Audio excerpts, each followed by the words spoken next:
Hi, my name is Sheila Hill. I'm an intuitive life coach and a spiritual guide. And I'm going to talk to you today in this video about the nervous system, about when it gets twitchy, itchy, and bitchy, about making room or space, and then feeling the need to fill the space, and kind of what to do and what not to do. So this was all rooted from a conversation that I had with someone very recently. She's been doing her work, has unwound a lot of trauma, which has taken a lot of drama out of her life. It's making room in her body. It is making room in her day. It is making room in her consciousness. And more clarity in some ways is being shown. So in a lot of ways, what this person sort of said to me is, I feel like I've just arrived. I literally feel like I have just shown up. I've just arrived in my reality, and I look around and I'm not 100% sure about the partner. I don't know about the place that I've chosen to live. Where I work, I'm not sure about that either. There's just a lot of, okay, I just got here and now I'm seeing it all so clearly. I'm not clouded or being run on a daily basis by trauma. And now I feel like I need to be making some changes. I feel like I'm having, her words, an existential crisis.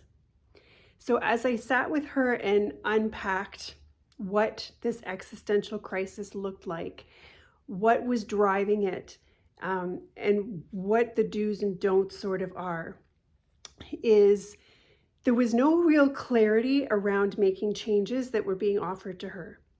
So when in doubt, do nothing. The clarity will come. So if you're doubting where you are in life, what you're doing, who you're with, what you do for a living, how you live your day, if you're in doubt and wondering and curious and you have that feeling that you just arrived here and something needs to change, but you don't know what it is and there's no clarity to go with it, do nothing. The other piece that I want to delve into in this video is that the itchy, twitchy, and bitchy that I was talking about the nervous system, when the nervous system has been run by trauma for an extended period of time, which for a lot of people, even people that wouldn't even call it trauma, they've been running with a dysregulated nervous system. That's just what the Matrix 3D environment does. A nervous system that has been run in a traumatized state, dysregulated for a long period of time, it takes time for that behavior within the nervous system to unwind. So although that you may have healed and dissolved a lot of your traumas, behaviors, codependencies, programs, although you may have healed a lot of it, the nervous system has a lag. So the nervous system starts twitching and going, well, what's next? What's next? This is too quiet. This is too quiet.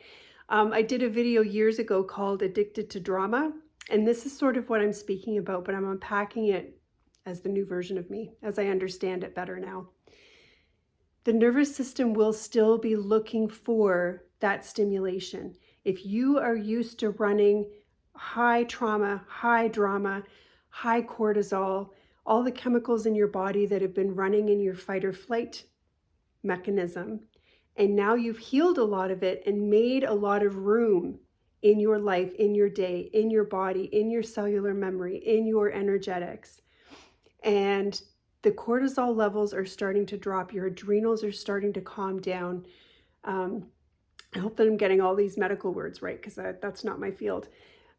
As you start to calm, and in that calm expand and start to feel that there is room that has been made, and thus there's some level of clarity of what your life is and what your reality looks like.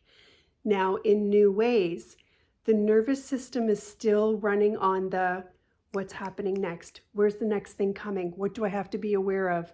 It's still itchy. It's still tweaking. It's still like an addict that's still looking for its fix. So arriving in your life after doing a significant amount of healing can make it feel like you're in an existential crisis. Like, oh, whew, I've cleared all that trauma and here I am, and now I'm seeing myself, my reality, and the choices that I made with clarity now. The clarity of what is next has not arrived, but the nervous system is itching, twitching, and bitching. So what you're being asked to do at that point is to understand that to make decisions and radical changes in your life, now that you have made room, because the nervous system is still itching, twitching, and bitching, is another trauma response. You do not need to fill the room, the space that you have made in your life, in your reality, in your energy, in your body, in your behaviors, through the healing that you've done. It's not up to you to figure out what to fill that space with. You fill that space with more of you. In the years that I have been a part of this awakening and ascension process, which we're coming up on almost 12 years now, I can say that I have made abundant amounts of room in my life, in my behaviors, in the way that I see myself and see the world, etc., etc., etc. My physical reality has not really changed. My level of abundance, it's changed, but not in the ways that you would think. The friends, the divine counterpart, partnership, collaboration, all of those types of things are still yet to come in, because the room that I have made and continue to make, the space that I'm creating between me and me, is only really going to be filled with more me. In the eyes of the universe, there is only me. And in the eyes of the universe, there is only you. So you are going to fill the room and the spaces that you make through your healing with more of yourself, first and foremost. The need to fill it with a change in partner, a change in job, a change in address, a change in wardrobe, whatever it might look like, that you're sort of itching and twitching, going, okay, I've got to fill this with something. Now things got too quiet. You need to understand that that too is still a part of the trauma response that's running in the body. The nervous system is the dictator of your ascension. The bandwidth in which your nervous system can work within comfortably will dictate how much light, how much code, and how much of yourself that you can take on board and embody. So when we're in that traumatized, dramatized 3D state, we tend to have a very narrow nervous system. It's overwhelmed and overtaxed. It's coiled very tightly. And so that's why we're so reactive instead of responsive. That's why sickness, illness, and disease happens, burnout, breakdowns, all of those things. As we heal, we make more room. We make room in our body, in our psyche, in our energy field, and we expand the bandwidth of the nervous system to be able to hold more. So we become more responsive versus reactive. We get more comfortable stepping into the unknown. We start to cultivate and deepen into faith. So all of this is a part of the process. But the expansion of the bandwidth that the nervous system is able to tolerate without tipping out and going into fight or flight or freeze, that is what's going to determine how much of you can embody. So filling it with a different partner, a different job, a different house, a different thing, new wardrobe, whatever that might be, is just the ego still jockeying for control over your process. Now, I'm not saying that if you are inspired, divinely inspired, and the signs and synchronicities are there for you to release yourself from a relationship, change jobs, make some kind of a radical shift in the way that you live your day-to-day life, please follow that guidance, because that is a part of this as well. But if you've just come on out the other side of a period of time, could be long, could be short, where you've been really concentrating on your own healing work, your own responses, your own perceptions of self and reality. And now you're kind of like, what's next? What's next here? Where is it coming from? Where is it going to come in? How's it going to come in? Do I need to make the decision? Do I need to pick a place? How do I do that? Where are the answers going to come from?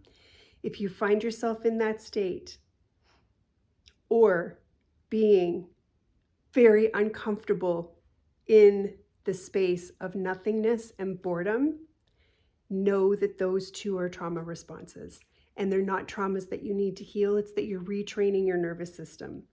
You're retraining your nervous system how to feel comfortable, how to be in that more homeostasis, sort of flat state for extended periods of time, so that your nervous system allows your body to take on more energy of the right kind.